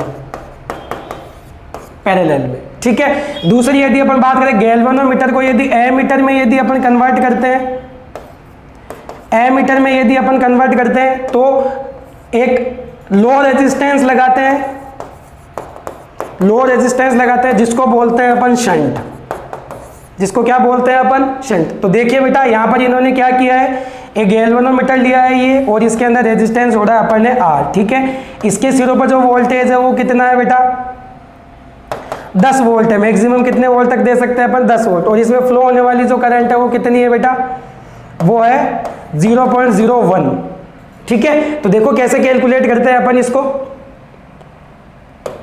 एक बार थोड़ा स्पेस अपन बना लेते हैं इसमें कि बेटा इसके सिरों पर जो वोल्टेज आएगा V वो किसके बराबर आएगा, IG। इसमें फ्लो होने वाली करंट, इसमें फ्लो होने वाली करंट और नेट रेजिस्टेंस, तो ये दोनों किस में जुड़े हुए हैं, सीरीज में। ये दोनों किस में जुड़े हुए हैं साहब, सीरीज में जुड़े हुए हैं। तो सीरीज में क्या आएगा, देखो सीरीज में क्या आ जाएगा, G प्लस R। अपने को G दिया हुआ है, R की वैल्यू अपने को फाइंड आउट करनी है और जो अप्लाई वोल्टेज है वो अपने को दे रखा है 10। तो क्या आ जाएगा, 10 बराबर 0.01, G कितना है 100 प्लस R। R अपने को फाइंड आउट करना है, तो देखो इसको डबल हटा दो, ये यहाँ आ जाएगा, तो इधर कितना आ जाएगा 1000 बराबर क्या आ जाएगा 100 प्लस R। R बराबर क्या आ जाएगा बेटा 1000 माइनस 100, तो जो R आएगा वो कितना आ जाएगा 900 ओम आ जाएगा बेटा। और किस में जोड़ा जाएगा, सीरीज में। देख लो बेटा 900 ओम इन सीरीज, देखिए बेटा। तो जो राइट आंसर आएगा वो क्या आएगा अपने पास में D। आपको दो चीजें यहाँ पर ध्यान रखनी है, यदि गैल्वेनोमीटर को वोल्ट मीटर में कन्वर्ट करते हैं अपन तो जो हाई रेजिस्टेंस है उसको अपने को सीरीज में जोड़ना पड़ेगा, और यदि गैल्वेनोमीटर को एमीटर में कन्वर्ट करना है तो अपने को लो रेजिस्टेंस जोड़ना पड़ेगा, और वो किस में जोड़ना पड़ेगा, पैरेलल ऑर्डर में, जिसको क्या बोलते हैं अपन शंट। तो 3-4 चीजें इसमें बताइए, बाकी सारी चीजें इंपॉर्टेंट है इसमें बेटा। बहुत प्यारा क्वेश्चन ये है, इंपॉर्टेंट मार्क कर जाऊं यहाँ पर, इससे जो रिलेटेड थ्योरी है वो भी अच्छी है, ठीक है। चलते हैं अगले क्वेश्चन की तरफ। देखिए बेटा, देखो क्वेश्चन क्या बोल रहा है, magnetic susceptibility of a perfect diamagnetic substance. देखिए बेटा डायामैग्नेटिक जिसका MDM क्या हो साहब, मैग्नेटिक डायपोल मोमेंट क्या हो 0, उसको बोलते हैं अपन डायामैग्नेटिक। तो उसकी जो ससेप्टेबिलिटी होगी वो कितनी होगी साहब, -1 होगी। मतलब क्या होगा कि यदि उसको मैग्नेटिक फील्ड के अंदर यदि अपन अरेंज करेंगे डायामैग्नेटिक और मटेरियल को, तो घूम के वापस इधर की तरफ आ जाएगा, मैग्नेटिक फील्ड की डायरेक्शन में आ जाएगा। तो जो डायामैग्नेटिक सबस्टेंस के लिए जो ससेप्टेबिलिटी होनी चाहिए वो क्या होनी चाहिए, -1। जो राइट आंसर दे रखा है वो भी क्या दे रखा है, -1। मतलब क्या हो गया कि यदि डायामैग्नेटिक सबस्टेंस को अपन कहां रख देते हैं, मैग्नेटिक फील्ड के अंदर, ससेप्टेबिलिटी की मैग्नेटिक फील्ड के द्वारा कितना वो आकर्षित हो रहा है, ठीक है। तो क्या आएगा साहब, यदि उसको यहां रख देते हो तो उसका MDM लगभग 0, और लगभग 0 तो वो क्या होगा साहब, बहुत कम क्या होगा, अट्रैक्ट होगा। तो उसका जो मैग्नेटिक ससेप्टेबिलिटी आएगी वो किस में आएगी, माइनस में आएगी। इसका मतलब 0 से भी बहुत कम, क्योंकि डायामैग्नेटिक का जो MDM होता है, मैग्नेटिक डायपोल मोमेंट, वो कितना होता है 0। तो जो राइट आंसर आएगा वो क्या आएगा, -1। चलते हैं बेटा अगले क्वेश्चन की तरफ। देखिए अगला जो क्वेश्चन है ट्रांसफॉर्मर जो है उससे रिलेटेड क्वेश्चन है ये। देखिए क्या बोल रहा है क्वेश्चन, बड़े ध्यान से पढ़ते हैं अपन। A power of transmission line fits input power. देखो ये ट्रांसफार्मर से रिलेटेड क्वेश्चन है। एक छोटा सा डायग्राम अपन बनाते हैं। ये इनपुट हो गया बेटा, ये इनपुट हो गया, ये आउटपुट हो गया बेटा। ये प्राइमरी कॉइल हो गई बेटा, ये सेकेंडरी कॉइल हो गई बेटा। इसमें जो नंबर ऑफ टर्न्स हो रहे हैं, ये इसमें नंबर ऑफ टर्न्स NP हो गए, इसमें नंबर ऑफ टर्न्स कितने हो गए, NS हो गए। देखिए बेटा इसमें जो वोल्टेज आ रहा है, ये देखिए कलर में चेंज कर लेता हूँ एक बार। यहाँ पर जो वोल्टेज आ रहा है, इसको बोलेंगे वीपी प्राइमरी वोल्टेज, और यहां पर बोलेंगे बेटा वीएस सेकेंडरी वोल्टेज। ठीक है, अब क्वेश्चन पढ़ते हैं और सोल्व करते हैं, तुरंत सोल्व होगा। देखिए बेटा, देखिए क्या बोल रहा है, a power of transmission line with input power of वो कितनी दे रखी है, इनपुट पावर है 2300 वोल्टेज। इसका मतलब जो वीपी दे रखा है इनपुट में दे रखा है वो कितना दे रखा है, 2300 दे रखा है बेटा। At to step down transformer with its primary windings having 2000 turns. एक होता है, दो ट्रांसफार्मर होते हैं वो दो तरीके के होते हैं, एक होता है स्टेप अप, दूसरा होता है स्टेप डाउन। स्टेप अप का मतलब क्या होता है, यदि वो वोल्टेज को बढ़ा दे, यदि आउटपुट के अंदर यदि वोल्टेज बढ़ के आता है उसको बोलते हैं स्टेप अप ट्रांसफार्मर, और यदि वोल्टेज को डाउन कर दे उसको बोलते हैं अपन स्टेप डाउन। तो देखो इसने क्या दिया है, स्टेप डाउन ट्रांसफार्मर बोल दिया है, इसका मतलब वोल्टेज आएगा वो क्या आएगा, डाउन आएगा, वोल्टेज आएगा वो क्या आएगा, डाउन। किसके लिए, स्टेप डाउन ट्रांसफार्मर के लिए। देखिए प्राइमरी वाइंड सेविंग, तो what should be the number of turns in secondary in order to get output. Output देखो वोल्टेज कितना दे रखा है, जो वीएस दे रखा है वो कितना दे रखा है, 230 वोल्टेज दे रखा है। देखिए बेटा जो इन्होंने बात बोली है वो कि वही किया है, यहाँ पर वोल्टेज कितना है 2300, स्टेप डाउन है, इसका मतलब वोल्टेज कम आ गया, तो सेकेंड में जो आउटपुट में जो वोल्टेज आ रहा है वो कितना आ रहा है ये। तो आपको पूछा क्या है बेटा, इसमें NS पूछे कि सेकेंडरी कोयल के अंदर नंबर ऑफ टर्न्स होने चाहिए वो कितने होने चाहिए। इसके लिए बेटा एक मैं फॉर्मूला लिखवा रहा हूं, बड़े ध्यान से देखना, NP अपॉन NS बराबर VP अपॉन VS बराबर ये होता है IS अपॉन IP। ये फॉर्मूला बेटा तुम लोगों को ध्यान में रखना और इसी को यूज लेना है। यदि इनसे रिलेटेड, यदि ट्रांसफार्मर से रिलेटेड यदि आपके पास में क्वेश्चन आता है तो आप क्या करिए, ये फॉर्मूला यूज लीजिए बेटा। तो देखो NP कितना दे रखा है बेटा, इन्होंने NP जो दे रखा है नंबर ऑफ टर्न्स, NP दे रखा है 1000, प्राइमरी वाइंडिंग सेविंग 2000। ठीक है, और पूछा क्या है, NS पूछा है, तो देखो वैल्यू पुटअप करो, NP कितना है 2000 बेटा। ठीक है, NS कितना है सेकेंडरी कॉइल में, ये पूछा है अपने से NS। ठीक है, VP कितना दे रखा है प्राइमरी वोल्टेज बेटा ये, और VS कितना है बेटा 230। देखिए तो निकाल लीजिए, इसमें क्या आएगा, देखिए ये कट हो जाएगा यहाँ से 23 से 23, यहाँ कितना बच जाएगा 10, इसको इधर लिए ये, तो NS बराबर क्या आ जाएगा 2000 अपॉन 10, एक ये कट जाएगा, तो NS अपने पास में जो आएगा वो कितना आ जाएगा बेटा 100। तो इसका मतलब जो सेकेंडरी कोयल होएगी उसके अंदर जो नंबर ऑफ टर्न्स होंगे वो कितने आएंगे 200 आएगा बेटा, 200, यहाँ से 0 से 0 कट गई ये 200, तो राइट आंसर आएगा वो क्या आएगा 200, बी इज राइट आंसर बेटा। तो सेकेंडरी ट्रांसफर के अंदर जो सेकेंडरी कोयल है उसके अंदर नंबर ऑफ टर्न्स कितने आएंगे बेटा 200 आ जाएंगे। ठीक है, तो जो राइट आंसर भी आएगा वो क्या आएगा टू बी। तो आरयूएच ने जो मेंशन कर रखा है वो भी क्या कर रखा है, बी मेंशन कर रखा है, तो राइट आंसर इज 200। देखिए चलते हैं अगले क्वेश्चन की तरफ। अपन ने इसमें बता ही दिया कि जो ट्रांसफार्मर होते हैं स्टेप अप और स्टेप डाउन, दो तरीके के ट्रांसफर होते हैं। स्टेप अप के अंदर वोल्टेज हाई होता है और स्टेप डाउन के अंदर वोल्टेज कम होता है, ये इसमें बता भी रखा है। पहले 2300 वोल्टेज था, स्टेप डाउन काम में लिया तो वोल्टेज 230 आया। चलते हैं अगले क्वेश्चन की तरफ। यदि आप ध्यान से क्वेश्चन को पढ़ते हो तो क्वेश्चन जो है अपने आप में बहुत सारी चीजें बताता है, ये अपना सारा जो दुख होता है वो बयां करता है क्वेश्चन कि मेरे को ऐसे सोल्व करिए आप प्लीज। तो यही आपको देखना है, क्वेश्चन ध्यान से समझना और उसके बाद में सोल्व करना। चलते हैं बेटा अगले क्वेश्चन की तरफ। देखिए the resonant frequency of series LCR L कोयल लगी हुई है बेटा, C कैपेसिटर लगा हुआ है और तीसरा रेजिस्टेंस लगा हुआ है बेटा। If the resistance is made 4 times of the initial value का कितना कर दिया जाए 4 गुना कर दिया जाए, देन द रेजोनेंट फ्रीक्वेंसी। देखिए बेटा जो रेजोनेंट फ्रीक्वेंसी होती है उसमें वो क्या चीज होती है कि ओमेगा L और ओमेगा C दोनों क्या होते हैं बेटा बराबर होते हैं। उसके अंदर जो फ्रीक्वेंसी होती है कोयल पर और जो फ्रीक्वेंसी होती है कैपेसिटर पर वो दोनों क्या होती है बराबर होती है। और यहाँ पर यदि रेजोनेंट फ्रीक्वेंसी की अपन बात करें R की तो वो आती है 1/2 पाई √LC, ये आती है बेटा रेजोनेंट फ्रीक्वेंसी। ये भी अपने आप में क्वेश्चन है बेटा 2022 के लिए लेते जाइए यहाँ से कि FR जो रेजोनेंट फ्रीक्वेंसी होती है वो कितनी होती है 1/2 पाई √LC। तो जो रेजोनेंट फ्रीक्वेंसी होती है वो किस किस पे डिपेंड करती है बेटा, एक L पे डिपेंड करती है, दूसरी C पे डिपेंड करती है, इसके अलावा किसी तीसरी चीज पे डिपेंड नहीं करती है।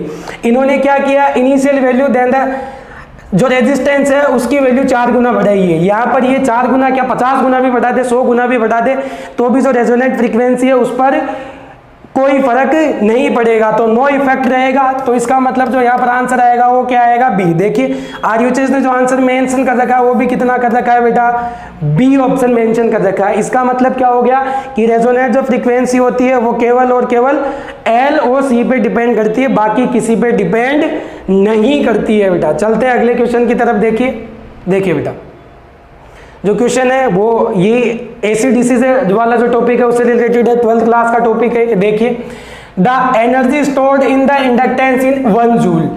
जो इंडक्टेंस है, इंडक्टेंस के अंदर जो एनर्जी स्टोर्ड है वो है 1 joule. When A current of, जो करंट है वो कितनी है, आई कितनी दे रखी है बेटा, 0.1 एम्पियर दे रखी है, ठीक है, एम्पियर।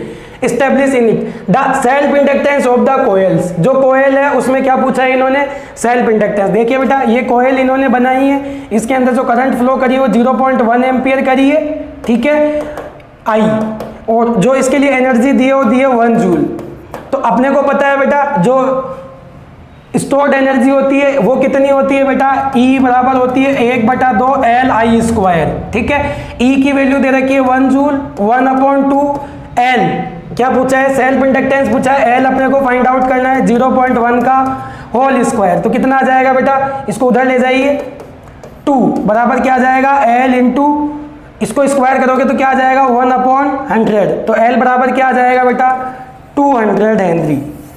L बराबर क्या आ जाएगा बेटा 200 हेनरी। तो जो राइट आंसर आएगा वो क्या आएगा 200। देखिए बेटा ये H है हेनरी। जो सेल्फ इंडक्टेंस हो चाहे म्यूचुअल इंडक्टेंस हो, दोनों के लिए जो यूनिट आती है वो क्या आती है बेटा, हेनरी आती है। तो जो राइट आंसर आएगा यहाँ पर क्या आएगा, बी। आरयूएचएस ने जो आंसर अपने पास में मेंशन किया है वो भी क्या किया है बेटा, बी। चलते हैं बेटा अगले क्वेश्चन की तरफ। देखिए बड़े आसान से इजी से क्वेश्चन दे रखे हैं। देखिए बेटा आ जाइए, क्या दे रखा है ये देखो, dip is the angle which the total intensity of the earth magnetic field at the place makes with. देखो डिप एंगल जो बनता है वो किसके साथ में बनता है, देखिए मैग्नेटिक मेरिडियनल के साथ में बनता है बेटा। ये किसके साथ में बनता है, मैग्नेटिक मेरिडियनल और ज्योमेट्रिकल मेरिडियनल होता है, उन दोनों के बीच में होता है ये डिप एंगल। देखिए बेटा ये मान लो अर्थ है, ठीक है, यदि ये मैग्नेटिक मेरिडियनल है, ये MM है और ये GM है, तो ज्योमेट्रिकल मेरिडियनल से बनता है ये, ज्योमेट्रिकल जो मेरिडियनल है उससे ये एंगल बनता है डिप एंगल। तो किसके साथ में बनेगा साहब, intensity place at max with horizontal. देखिए बेटा तो जो राइट आंसर आएगा, यदि मैग्नेटिक मेरिडियनल के साथ में बनता तो वर्टिकल आ जाता है, लेकिन ये किसके साथ में बनता है साहब, ज्योमेट्रिकल मेरिडियनल के साथ में। तो जो राइट आंसर आएगा वो क्या आएगा, हॉरिजॉन्टल, ठीक है। तो अच्छा क्वेश्चन था। चलते हैं अगले क्वेश्चन की तरफ। बड़े अच्छे क्वेश्चन आए, मैग्नेटिक से जो टॉपिक है उससे बड़े अच्छे क्वेश्चन पूछे गए। देखिए यहाँ पर अगला क्वेश्चन देखिए साहब, इन ए प्लेन इलेक्ट्रोमैग्नेटिक वेव। देखिए बेटा इलेक्ट्रोमैग्नेटिक वेव जिसमें इलेक्ट्रिक फील्ड और मैग्नेटिक फील्ड दोनों की प्रॉपर्टी होती है उसको बोलते हैं अपन इलेक्ट्रोमैग्नेटिक वेव। देखिए propagating in the space has electric field of amplitude. Electric field जो है वो कितना दिया गया है, 6 × 10⁻³ वोल्ट पर मीटर दिया गया है। What is the amplitude of oscillation, magnetic field. आपको क्या निकालना है साहब, मैग्नेटिक जो फील्ड होता है उसका ऑसिलेशन आपको निकालना। तो आपको पता है V अपने पास में जो होता है वो कितना होता है साहब, E/B आता है अपने पास में, वो कितना आता है, V/B आता है, ठीक है। तो यहां पर अपने को पता है जो V है electromagnetic wave space electric field amplitude ये दिया गया है। तो इलेक्ट्रोमैग्नेटिक वेव की जो वेलोसिटी लेनी है वो कितनी लेनी है, लाइट वेलोसिटी के बराबर। और जो लाइट वेलोसिटी होती है वो कितनी आती है, 3 × 10⁸ अपने को निकालना क्या है, मैग्नेटिक फील्ड निकालना है। तो B बराबर क्या आ जाएगा बेटा, E/V। E कितना है, 6 × 10⁻³ और V कितना है, लाइट वेलोसिटी के बराबर 3 × 10⁻³ दूनी 6, तो कितना आ जाएगा 2 × 10⁻⁵ तो जो मैग्नेटिक फील्ड आ जाएगा वो कितना आ जाएगा, और साथ में क्या आ जाएगा, टेस्ला। इसकी जो यूनिट आएगी वो क्या आती है, टेस्ला। तो क्या आ जाएगा, B। तो जो राइट आंसर आएगा अपने पास में वो क्या आ जाएगा, B, 2 × 10⁻⁵ टेस्ला। चलते हैं बेटा अगले क्वेश्चन की तरफ।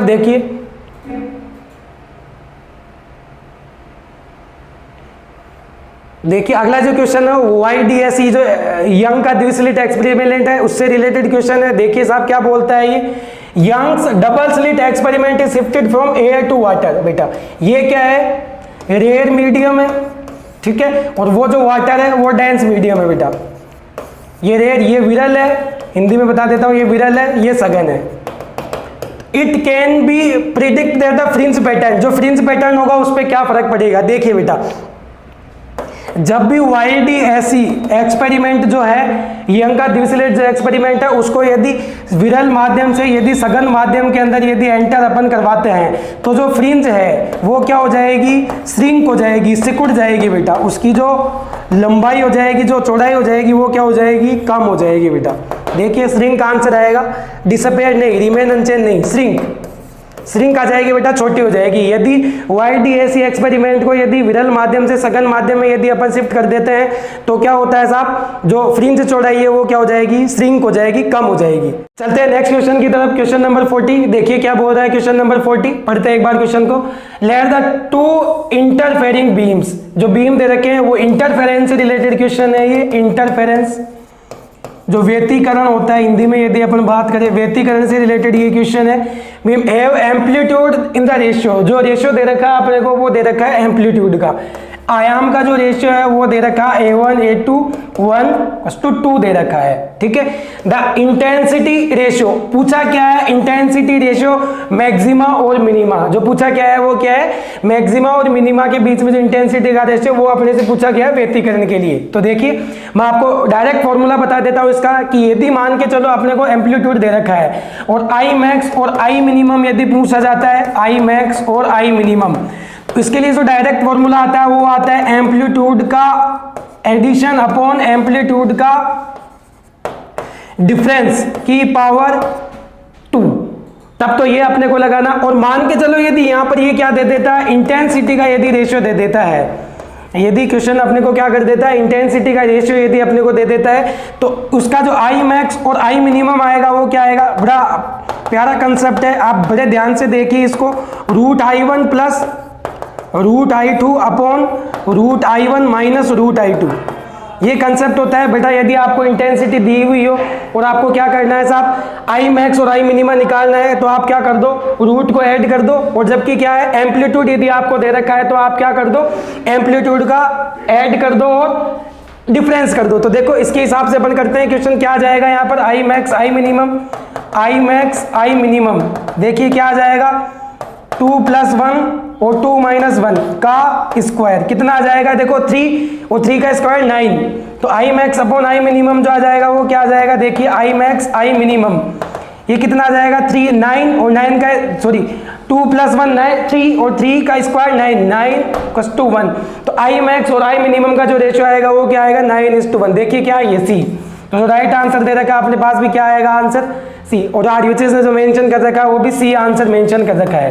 तो जो राइट आंसर आएगा वो क्या आएगा बेटा 9:1 आएगा, आई मैक्स आई मिनिमम, कब, जब एम्पलीट्यूड अपने को दे रखा हो और यदि इंटेंसिटी अपने को दी हुई है तो रूट में लेकर अपन इसको कैलकुलेट कर लेते हैं, ठीक है। बड़ा अच्छा क्वेश्चन है। चलते हैं अगले क्वेश्चन की तरफ। साथ में मैं एक कंसेप्ट और दे दिया आपको कि यदि मान लो इंटेंसिटी का रेशियो दे रखा हो और उसमें आई मैक्स और आई मिनिमम निकालना है तो अपने को क्या करना है। चलते हैं अगले क्वेश्चन की तरफ। देखिए बड़ा अच्छा क्वेश्चन था ये। देखिए अगला question, quantity which does not change. आप बेटा जब भी ये डज नॉट, नोट वाले जो क्वेश्चन आते हैं उनको बड़े ध्यान से पढ़ा करिए, क्योंकि यदि अपन ये वर्ड यदि ध्यान से नहीं पढ़ते हैं तो क्वेश्चन पूरा रोंग जाता है, अपना जो आंसर जाता है वो रोंग जाता है।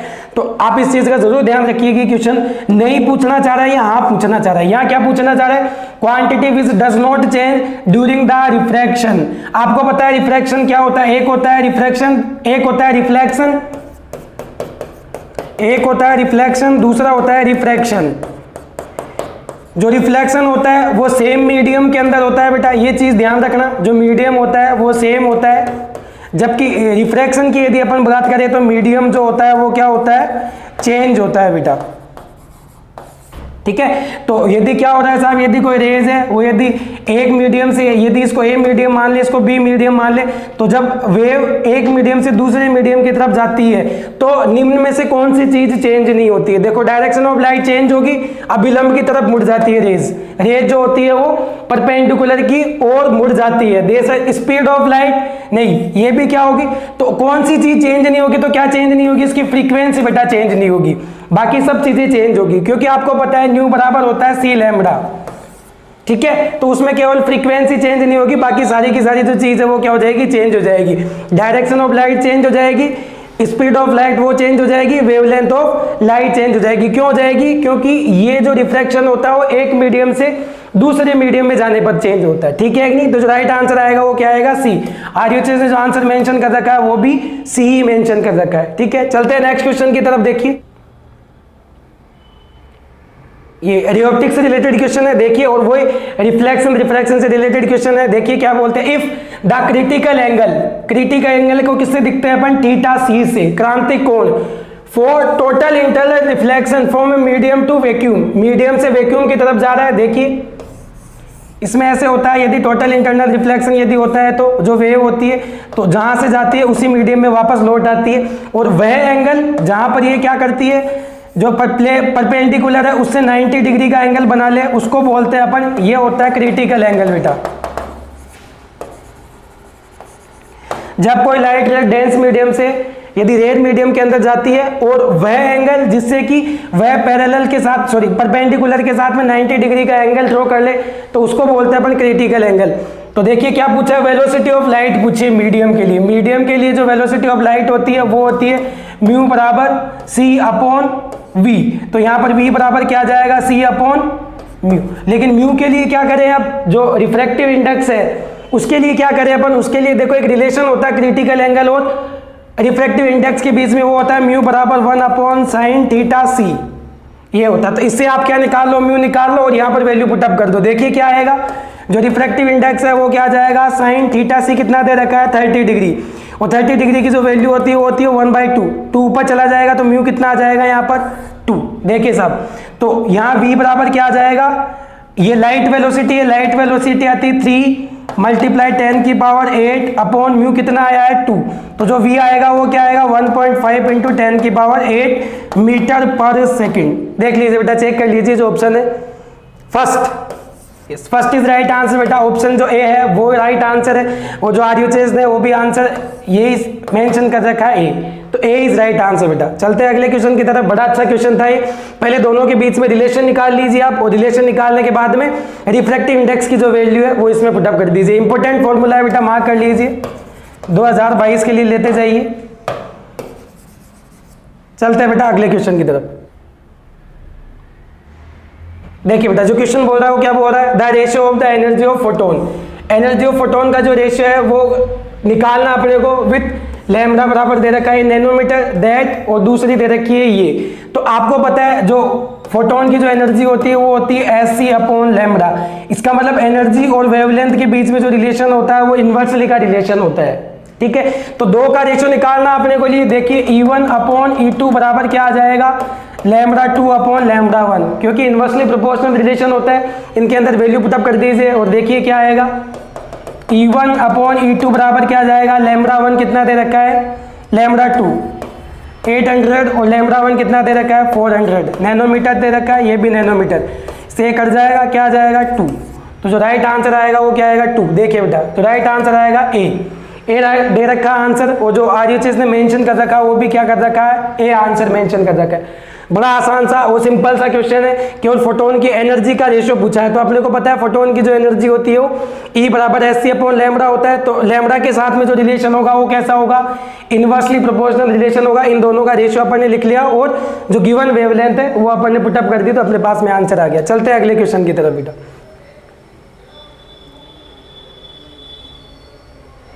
देखिए क्या दे रखा है 44 question, if the kinetic energy of the free electron is made 4 times, उसकी जो काइनेटिक एनर्जी अपन कितनी टाइम कर देते हैं 4 गुना, तो it's de Broglie wavelength change by factor. तो इसकी जो डी ब्रोगली वेवलेंथ है वो क्या आएगी, मैं आपको बता देता हूं कि जो डी ब्रोगली वेवलेंथ होती है लैम्डा बराबर होता है h अपॉन पी। अब इसका डायरेक्ट रिलेशन किससे निकाल सकते हैं अपन, काइनेटिक एनर्जी से। तो आप लोगों ने नोट सारे रिवाइज कर लिए होंगे और आपको फॉर्मूले सारे पता ही होंगे। तो एक फॉर्मूला आपने ये भी पढ़ा होगा, H/2m काइनेटिक एनर्जी, ये वाला फॉर्मूला आपने जरूर पढ़ा होगा बेटा। तो इसका जो रिलेशन आ गया वो काइनेटिक एनर्जी के साथ में वो कैसा आ गया, रूट के साथ में इन्वर्सली आ गया बेटा। इसका मतलब क्या आ जाएगा, λ1/λ2 बराबर क्या आ जाएगा, काइनेटिक एनर्जी रूट के अंदर 2 काइनेटिक एनर्जी फर्स्ट। तो यदि क्या माने अपन, फर्स्ट जो काइनेटिक एनर्जी है उसको K माने, तो ये काइनेटिक एनर्जी कितनी आ जाएगी, 4 गुना। ठीक है, वैल्यू पुटअप कर दीजिए।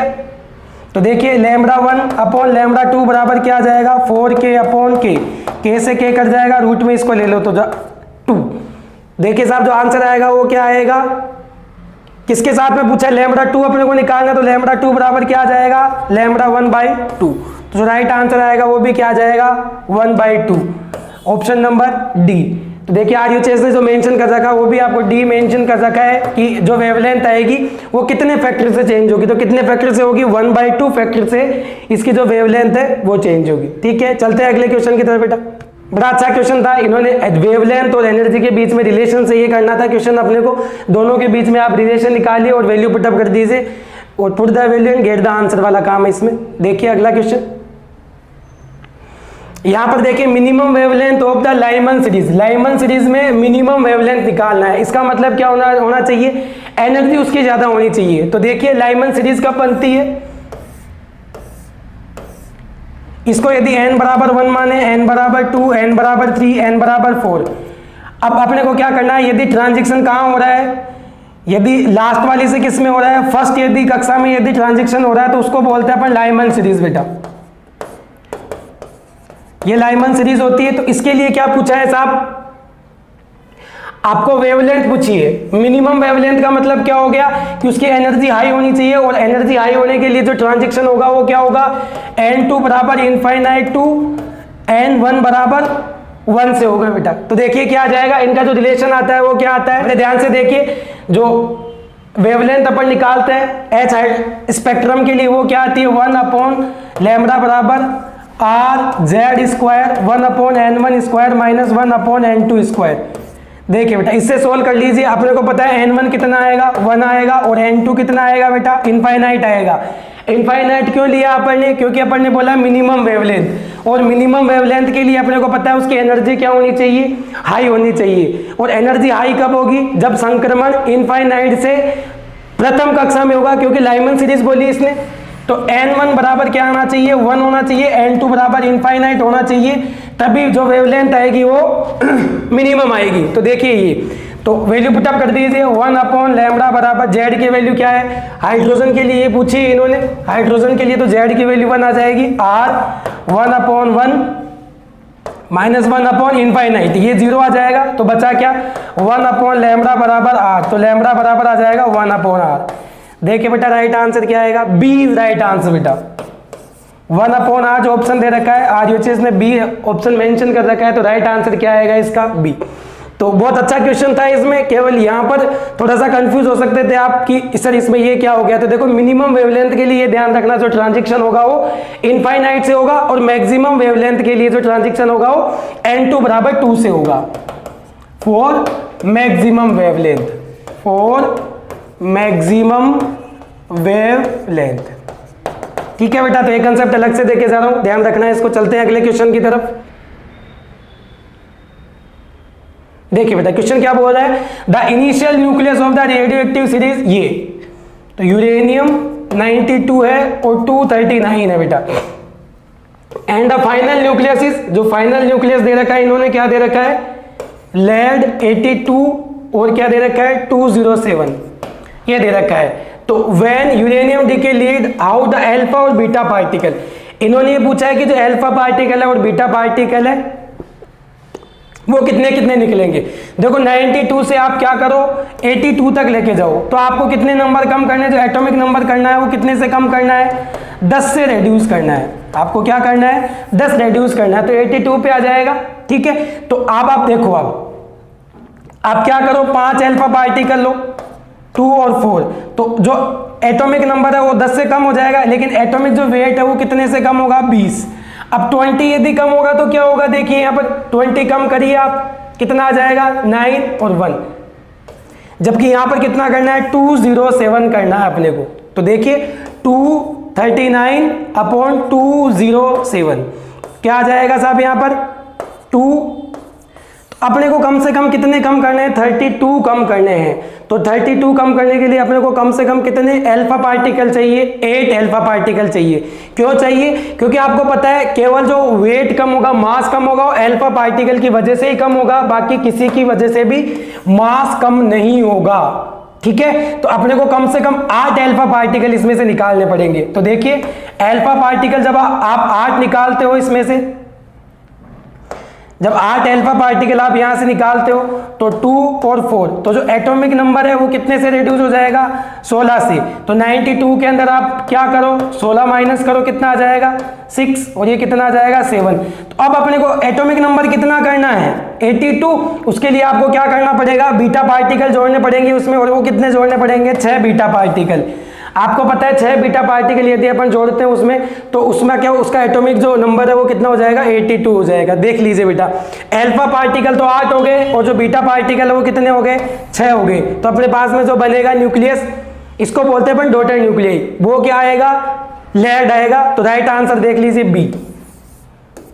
तो जो राइट आंसर आएगा बेटा वो क्या आएगा बी, और जो RUHS है उन्होंने भी जो मेंशन कर रखा है वो क्या कर रखा है बी ही मेंशन कर रखा है। तो जो राइट आंसर आएगा वो क्या आएगा 8 अल्फा पार्टिकल निकाल दो उसमें से, और बीटा पार्टिकल कितना निकाल दो 6 निकाल दो, क्योंकि अपने पास में जो मास कम हो सकता है वो केवल और केवल अल्फा पार्टिकल से हो सकता है, जबकि जो एटॉमिक जो नंबर है वो किससे हो सकता है बीटा पार्टिकल से भी अपन इंक्रीज कर सकते हैं। तो अपन ने यही काम यहाँ किया है। ठीक है, बड़ा अच्छा क्वेश्चन था, और हमेशा RUHS एंट्रेंस का जो एग्जाम होता है, चाहे वो नर्सिंग का हो, पैरामेडिकल का हो या BPT का हो, किसी का भी हो, सबके अंदर पूछा जाता है। चलते हैं अगले क्वेश्चन की तरफ।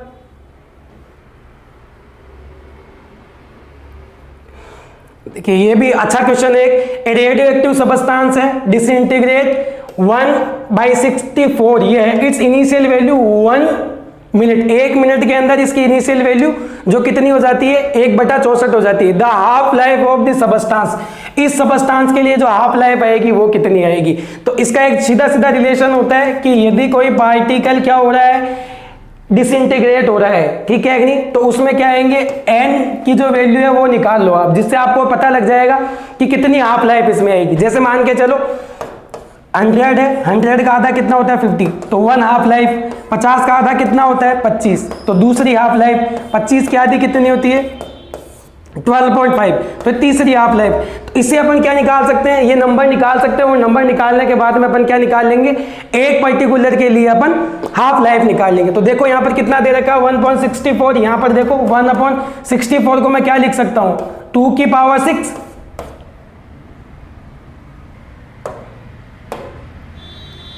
देखो यहाँ पर जो लिख सकता हूँ मैं क्या लिख सकता हूँ 2 की पावर 6। आप यदि 2 को 6 बार मल्टीप्लाई करोगे तो आपके पास में क्या आ जाएगा, देखिए 4, 8, 16, 32 और 64, तो अपने पास में क्या आ जाएगा 1/64 आ जाएगा।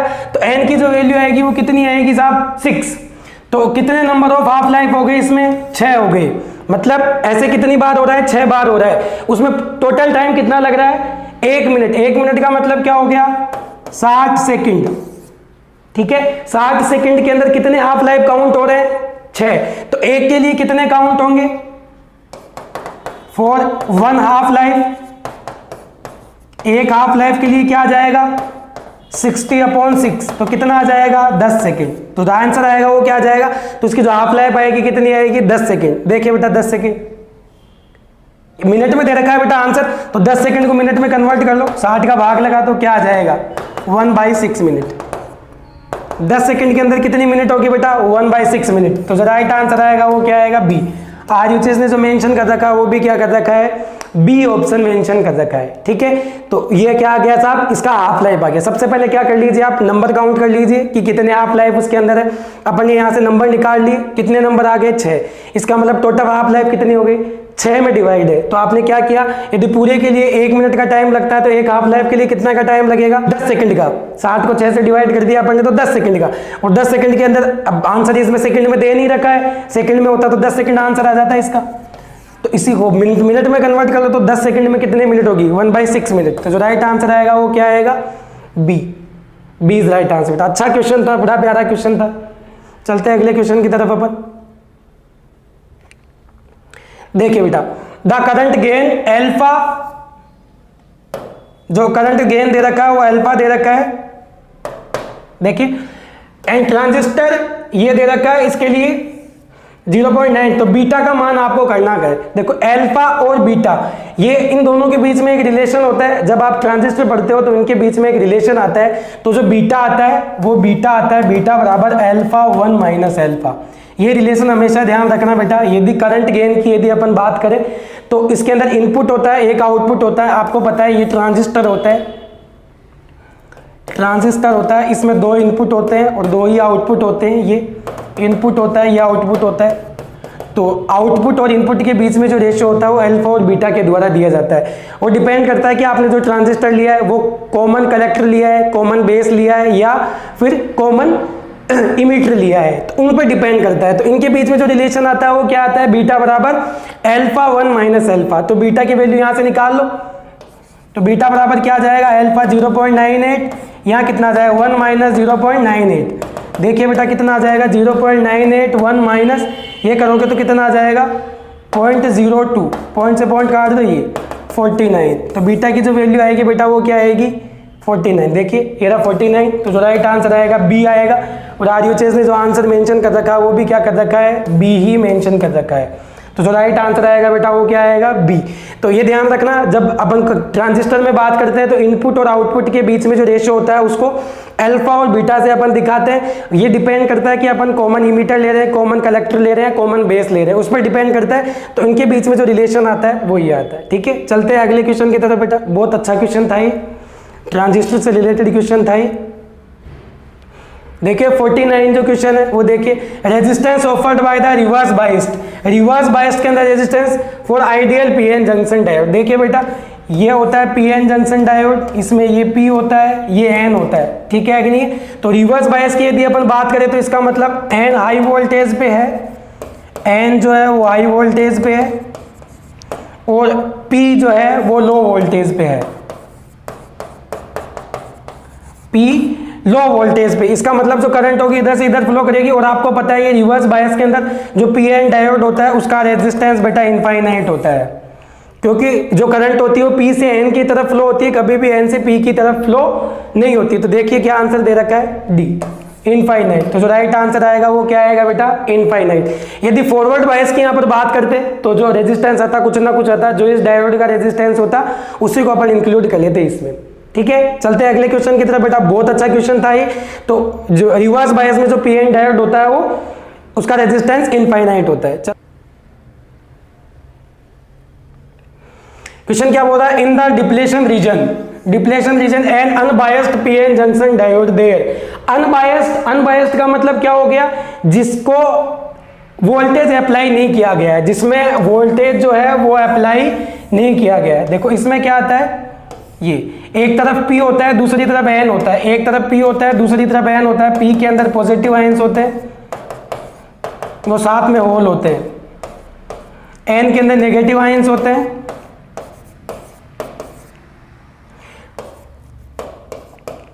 और साथ में ये देखो, एक तो ये तो इमूवेबल होते हैं, इमूवेबल मतलब गतिहीन, और जो इलेक्ट्रॉन होते हैं वो मूवेबल होते हैं, गतिशील होते हैं बेटा।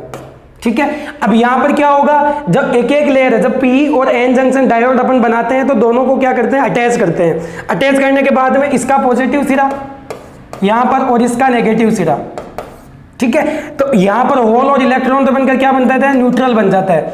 होल इसका आ जाएगा, इलेक्ट्रॉन इसका आ जाएगा, दोनों मिलकर न्यूट्रल बन जाएंगे। यहां पर भी इलेक्ट्रॉन, ये होल आ जाएगा इसका, ये इलेक्ट्रॉन आ जाएगा, दोनों मिलकर क्या बना लेंगे, न्यूट्रल बना लेंगे। तो अब क्या बोल रहा है, जब अनबायस्ड हो, जब अनबायस्ड हो तो केवल जो डिप्लेशन लेयर है, जो डिप्लेशन लेयर है उसके अंदर बचा क्या, केवल इमूवेबल आयन बचे हैं बेटा, इमूवेबल आयन। तो पूछा क्या, डिप्लेशन लेयर के अनबायस्ड के दौरान कौन से होते हैं, तो होते हैं इमोबाइल आयंस बेटा। ये देखो इमोबाइल मतलब जो गतिहीन होते हैं चार्ज, वो होते हैं यहाँ पर। और यदि मान के चलो बायस्ड के बाद में पूछते तो क्या आ जाते, तो इलेक्ट्रॉन और होल दोनों इसका आंसर आ जाते बेटा। क्योंकि ये क्या होगा, देखो यदि फॉरवर्ड बायस अपन इसको करते तो डिप्लेशन लेयर छोटी हो जाती, और रिवर्स बायस में जो डिप्लेशन लेयर है वो क्या हो जाती है, बड़ी हो जाती है। यहाँ पर इन्होंने क्या बोला है, अनबायस्ड पीएन जंक्शन। तो अनबायस्ड का मतलब क्या हो गया, जिस पर वोल्टेज अप्लाई नहीं कर रहे हैं, नो वोल्टेज, ठीक है। तो इसमें क्या रहेंगे, इमोबाइल आयन रहेंगे। तो जो राइट आंसर आएगा वो क्या आएगा बेटा, इमोबाइल आयन, डी आंसर आएगा। आरयूएचएस ने भी ये मेंशन कर रखा है। और 2017 का पेपर बड़ा अच्छा पेपर बनाया है आरयूएचएस एंट्रेंस की दृष्टि से, यदि उसको देखा जाए। ये पूरे 50 क्वेश्चन अपन ने सोल्व कर लिए इसमें, और क्वेश्चन जो अपना पेपर है वो भी पूरा सोल्व अपन ने कर लिया है। तो 2 पेपर अपन करवा चुके हैं यहाँ पर, 2016 का और 2017 का। आप इसी चैनल पे कंटिन्यू बने रहिए, क्योंकि जब आगे आने वाली जो सीरीज है अपनी, उसमें 18 का पेपर आएगा, 19 का आएगा, 20 का, 21 का, ये पैरामेडिकल एंट्रेंस के आएंगे। साथ में नर्सिंग के एग्जाम अभी बहुत दूर है, तो नर्सिंग के भी आपको 2 या 3 पेपर सोल्व करवाए जाएंगे। साथ में कई लोगों के मैसेजेस आ रहे हैं कि सर आप फार्मेसी का भी सोल्व करवा दीजिए। तो यदि टाइम रहा तो अपन फार्मेसी के भी पेपर सोल्व कर लेंगे। तो जो वीडियो आ रहे हैं वो कंटिन्यू आ रहे हैं, तो आप कंटिन्यू देखते रहिए वीडियोस को। जो भी आपको डाउट लगता है, कोई क्वेश्चन आपको ऐसा लगता है कि समझ में नहीं आ रहे हो, चाहे फिजिक्स में हो, चाहे केमिस्ट्री में हो, या फिर आपको आंसर से लेकर कोई दिक्कत है, तो आप कमेंट सेक्शन में जाइए, वहाँ पर कमेंट करिए, आपको तुरंत उसका सोल्यूशन मिलेगा। तो आप कंटिन्यू ये जो वीडियोज़ है वो देखते रहिए, चैनल पर बने रहिए।